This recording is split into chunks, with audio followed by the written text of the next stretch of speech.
ఆదికాండము 12వ అధ్యాయము. యెహోవా, నీవు లేచి నీ దేశము నుండియు నీ బంధువుల యొద్ద నుండియు నీ తండ్రి ఇంటి నుండియు బయలుదేరి నేను నీకు చూపించు దేశమునకు వెళ్ళుము. నిన్ను గొప్ప జనముగా చేసి నిన్ను ఆశీర్వదించి నీ నామమును గొప్ప చేయుదును.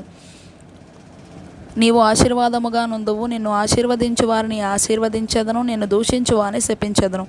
భూమి యొక్క సమస్త వంశములు నీ యందు ఆశీర్వదించబడినని అబ్రాముతో అనగా, యెహోవా అతనితో చెప్పిన ప్రకారము అబ్రాము వెళ్ళెను. లోతు అతనితో కూడా వెళ్ళెను. అబ్రాము హారాను నుండి బయలుదేరినప్పుడు 75 ఏండ్ల ఈడు గలవాడు. అబ్రాము తన భార్య అయిన శారయిని, తన సహోదరుని కుమారుడైన లోతును, హారానులో తానును వారును ఆర్జించిన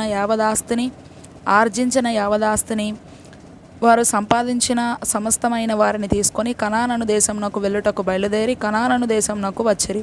అప్పుడు అబ్రాము షెకెమునందలి యొక్క స్థలము దాకా ఆ దేశ సంచారము చేసి మోరే దగ్గరనున్న సింధూర వృక్షమునొద్దకు చేరెను. అప్పుడు కనానీయులు ఆ దేశంలో నివసించిరి.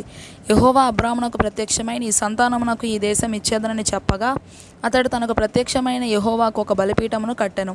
అక్కడ నుండి అతడు బయలుదేరి బేతేలుకు తూర్పుననున్న కొండకు చేరి పడమటనున్న బేతేలునకును తూర్పుననున్న హాయికిని మధ్యను గుడారము వేసి అక్కడ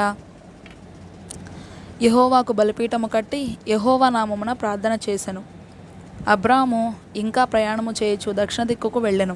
అప్పుడు ఆ దేశంలో కరువు వచ్చెను. ఆ దేశంలో కరువు భారముగా నున్నందున అబ్రాము ఐగుప్తు దేశంలో నివసించుటకు అక్కడికి వెళ్ళెను. అతడు ఐగుప్తులో ప్రవేశించుటకు సమీపించినప్పుడు అతడు తన భార్య అయిన శారయితో, ఇదిగో నీవు చక్కని దానివని ఎరుగుదును. ఐగుప్తీయులు నిన్ను చూచి ఈమె అతని భార్య అని చెప్పి నన్ను చంపి నిన్ను బ్రతుకనిచ్చెదరు.